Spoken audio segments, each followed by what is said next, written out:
Hello प्यारे बच्चों, कैसे हैं आप सभी। चलिए इस वीडियो में हम समझेंगे कक्षा 7 की वर्कशीट नंबर 26 जो कि 29 अक्टूबर 2021 की वर्कशीट है और आज का विषय है बच्चों सामाजिक विज्ञान। और आज इस वर्कशीट में हम जो टॉपिक पढ़ने वाले हैं वो है मुगल साम्राज्य। बच्चों आपको अगर मेरी वीडियोस अच्छी लगती हैं तो इनको ज़रूर लाइक किया करें। आप अपने फीडबैक कमेंट सेक्शन में ज़रूर बताया करें और इन वीडियोस को आप चाहें तो अपने फ्रेंड्स के साथ शेयर भी कर सकते हैं। आपके कमेंट से और आपके लाइक से मेरी वीडियोस की रीच डेफिनेटली ज़्यादा बढ़ जाएंगी। तो चलिए इस वर्कशीट को हम शुरू करते हैं। प्यारे बच्चों, पिछले कुछ कार्यपत्रकों में हमने प्रमुख मुगल सम्राटों और उनके कार्यकाल के दौरान के प्रमुख अभियानों और घटनाओं के बारे में जाना। आइए अब उनकी प्रशासनिक नीति के बारे में कुछ जानकारी इकट्ठा करते हैं। तो पिछली वर्कशीट में हम बाबर के बारे में, हुमायूं के बारे में, अकबर, जहांगीर, शाहजहां और औरंगजेब इन सब के बारे में पढ़ चुके हैं।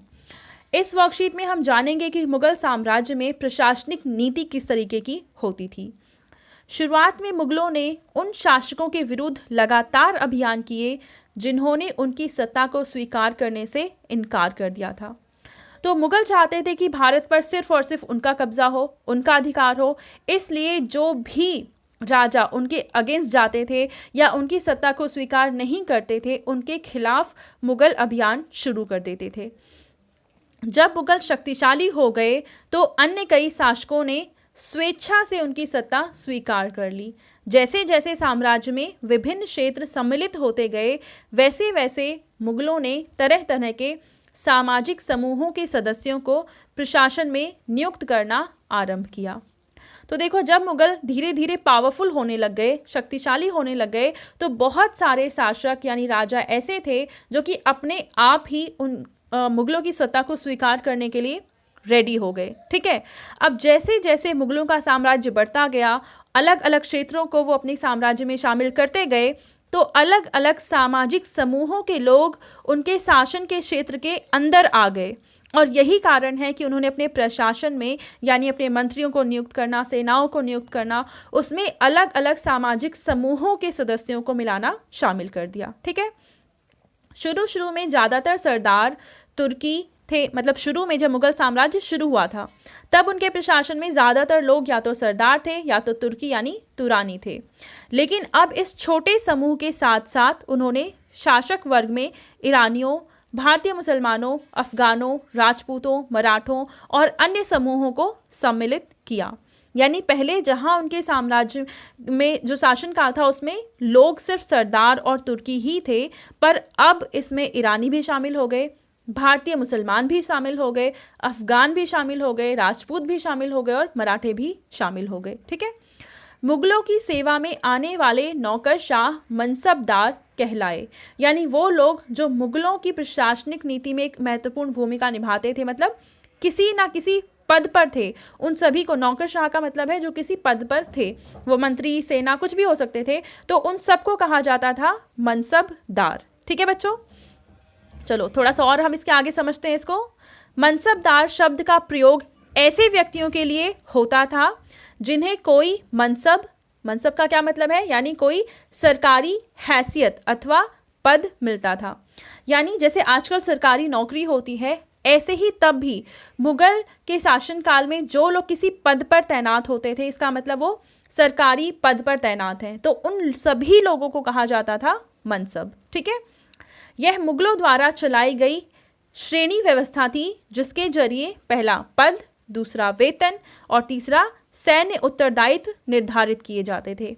यानी मनसब निर्धारित करता था कि कोई व्यक्ति कितने ऊंचे पद पर है या कम पद पर है, उसको वेतन कितना मिलेगा और उसके पास कितनी जिम्मेदारियां होनी चाहिए। ठीक है बच्चों, पद और वेतन का निर्धारण जात की संख्या पर निर्भर था। जात की संख्या जितनी अधिक होती थी, दरबार में अभिजात की प्रतिष्ठा उतनी ही बढ़ जाती थी और उसका वेतन उतना ही अधिक होता था। जात का मतलब होता है घोड़ों की संख्या। अब इन मनसबदारों के पास जितनी ज़्यादा घोड़ों की संख्या होती थी, उनका पद उतना ज़्यादा ऊंचा होता था और पद ऊंचा होने की वजह से उनका वेतन भी उतना ज़्यादा हुआ करता था। ठीक है, 5000 जात वाले अभिजातों का दर्जा 1000 जात वाले अभिजातों से ऊंचा था। जो सैन्य उत्तरदायित्व मनसबदारों को सौंपे जाते थे उन्हीं के अनुसार उन्हें घुड़सवार रखने पड़ते थे। ठीक है बच्चों, इसका मतलब है एक व्यक्ति जो ऊंचे पद पर है उसके पास घुड़सवारों की संख्या ज़्यादा होगी, और एक व्यक्ति जो कि कम पद पे है उसके पास घुड़सवारों की संख्या कम होगी। ठीक है, मनसबदार अपने सवारों को निरीक्षण के लिए लाते थे। वे अपने सैनिकों के घोड़ों को दगवाते थे एवं सैनिकों का पंजीकरण करवाते थे। यानी मनसबदार के अंडर बहुत सारे सैनिक काम करते थे, और बहुत सारे सैनिक थे तो उनके पास घोड़े भी उतने ज़्यादा हुआ करते थे। तो अब वेतन उन्हें मिल रहा है तो ये तो पता होना चाहिए ना कि किस मनसबदार के पास कितने घोड़े हैं, कितने सैनिक हैं। तो वो एक पर्टिकुलर समय के अंतराल के बाद अपने घोड़ों को लेकर आते थे, और एक ऑफिसर होता था जो जांच करता था कि हाँ सच में इनके पास इतने घोड़े हैं और इतने सैनिक हैं। ठीक है, इन कार्यवाहियों के बाद अब देखो, घोड़े को दगवाने का मतलब ये है कि जब मान लो एक मनसबदार है उसके पास 10 घोड़े हैं, तो ये 10 घोड़े ऑफिसर के पास लेकर जाता था और वो ऑफिसर इन घोड़ों पर एक मुहर लगा देता था, जिससे ये कंफर्म हो जाता था कि इन घोड़ों को अब कोई दूसरा मनसबदार लाकर चेक नहीं करवा सकता है। ठीक है, इन कार्यवाहियों के बाद ही उन्हें सैनिकों को वेतन देने के लिए धन दिया जाता था। तो जब एक बार घोड़ों का निरीक्षण हो जाता था, सैनिकों का पंजीकरण हो जाता था, तब इन मनसबदारों को पैसे मिलते थे जो उनका खुद का भी वेतन होता था, और यही धन वो अपने अंडर काम करने वाले सैनिकों को भी दिया करते थे।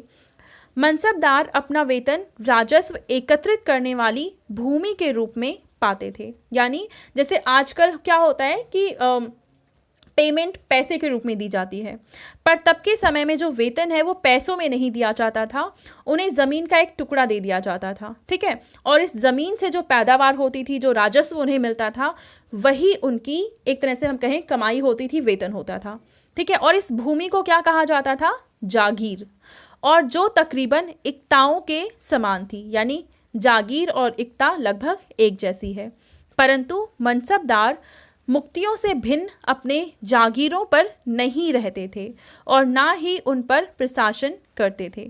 यानी इन मनसबदारों को जो ज़मीन मिली है वो सिर्फ और सिर्फ वेतन मिला है। ठीक है, उस ज़मीन के ये मुखिया नहीं हो गए हैं, उस ज़मीन को इन्होंने अपने नाम नहीं करवा लिया है। ठीक है बच्चों, उनके पास अपनी जागीरों से केवल राजस्व एकत्रित करने का अधिकार था। जैसे मान लो एक मनसबदार है ए, उसको एक ज़मीन का टुकड़ा दिया गया। अब इस ज़मीन पे बहुत सारे अलग अलग लोग रहते होंगे, उनके वहाँ पे खेत होते होंगे, तो इन खेतों में जो उपज होती थी और उस उपज से जो पैसा मिलता, पैसा एक तरह से मतलब अनाज के रूप में या किसी और रूप में जो इन्हें राजस्व मिलता था, मतलब टैक्स मिलता था, वो इनके पास जाता था। पर ये जो ज़मीन है वो इनकी नहीं हुआ करती थी। ठीक है बच्चों, तो अब हम देखेंगे कि यह राजस्व उनके नौकर उनके लिए एकत्रित करते थे, जबकि वे स्वयं देश के किसी अन्य भाग में सेवारत रहते थे।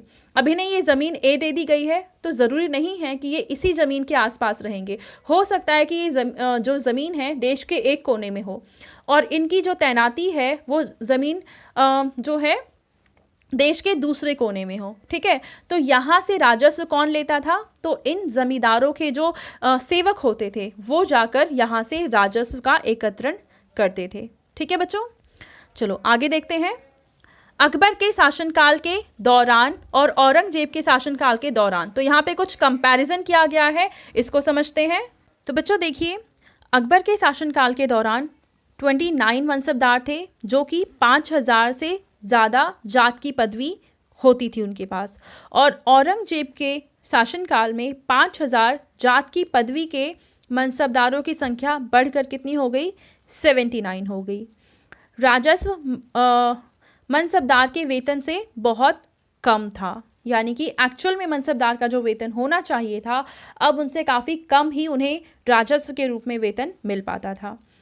अब अकबर के शासनकाल की बात करें तो जागीरों का सावधानी पूर्वक आकलन किया जाता था ताकि इनका राजस्व मनसबदार के वेतन के तकरीबन बराबर रहे। यानी कि मनसबदार का जो वेतन होना चाहिए था उनको ज़मीन से लगभग उतना ही राजस्व मिल पाता था। अगर हम औरंगजेब के शासनकाल की बात करें तो मनसबदारों की संख्या में भी अत्यधिक वृद्धि के कारण उन्हें जागीर मिलने से पहले एक लंबा इंतज़ार करना पड़ता था। अब आप ये सोचिए कि आपकी जॉब तो लग गई है लेकिन आपको सैलरी ही नहीं मिल रही है, सैलरी आपको 2 साल बाद, 4 साल बाद या 5 साल बाद मिल रही है। तो कुछ ऐसा ही स्थिति हो गई थी औरंगजेब के शासनकाल में इन मनसबदारों की। ठीक है, इन सभी कारणों से जागीरों की संख्या में कमी हो गई। फलस्वरूप कई जागीरदार जागीर रहने पर यह कोशिश करते थे कि वे जितना राजस्व वसूल कर सकें कर लें, क्योंकि देखो अब होता क्या था कि जागीरों से राजस्व काफ़ी कम मिलता था, इसलिए इन मनसबदारों की जो एक्चुअल में वेतन होना चाहिए था उनसे इन्हें कम सैलरी मिल रही है।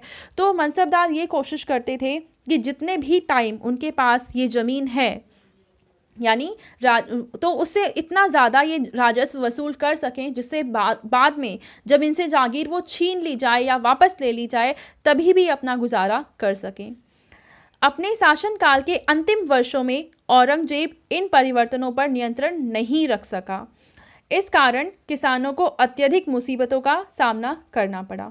तो अब देखो, ये जो जागीर हैं वो एक्चुअल में रहते तो इन पे किसान थे और ये राजस्व देता कौन था, ये भी किसान ही देते थे। तो अगर इस ज़मीन से ज़्यादा राजस्व लेने की कोशिश की जाएगी तो इसमें नुकसान किसका होगा, किसानों का होगा, क्योंकि इन्हें किसानों को ज़्यादा जो है अपनी फसल राजस्व के रूप में देनी पड़ेगी और इससे किसानों की हालत काफ़ी ज़्यादा खराब हो जाती थी। ठीक है बच्चों, अब यहाँ पे हमें कुछ प्रश्न दे रखे हैं, इनके उत्तर लिखते हैं। पहला प्रश्न है कि मनसबदार और जागीर में क्या संबंध था। तो चलिए इसका आंसर लिखते हैं। तो इस प्रश्न का आप उत्तर लिखेंगे कि मनसबदार शब्द का प्रयोग ऐसे व्यक्तियों के लिए होता था जिन्हें कोई मनसब यानी कोई सरकारी हैसियत अथवा पद मिलता था। मनसबदार अपना वेतन राजस्व एकत्रित करने वाली भूमि के रूप में पाते थे जिन्हें जागीर कहते थे। ठीक है बच्चों, चलो अब दूसरा प्रश्न देखते हैं। मुगलों के लिए केवल तुरानी या ईरानी ही नहीं बल्कि विभिन्न पृष्ठभूमि के मनसबदारों की नियुक्ति क्यों महत्वपूर्ण थी। इसका मतलब है कि मुगलों के शासनकाल में सिर्फ तुरानी और ईरानी ही नहीं शासन में शामिल थे, बल्कि प्रशासन के लिए उन्होंने अलग अलग पृष्ठभूमि से लोगों को लिया था। तो इसका उत्तर लिखेंगे आप कि मुगलों के साम्राज्य के विस्तार से मुगल साम्राज्य के क्षेत्रफल की भी बहुत अधिक वृद्धि हुई। इतने बड़े साम्राज्य की सुरक्षा करना केवल तुरानी या ईरानी मनसबदारों के लिए संभव नहीं था, क्योंकि तुरानी और ईरानी जो मनसबदार थे वो काफ़ी कम थे और क्षेत्रफल काफ़ी ज़्यादा बड़ा था, तो इन्हें और लोगों की ज़रूरत थी। इसलिए शासक वर्ग में भारतीय मुसलमान, अफगान, राजपूत, मराठा तथा अन्य समूह में शामिल हो गए जो मनसबदार कहलाए।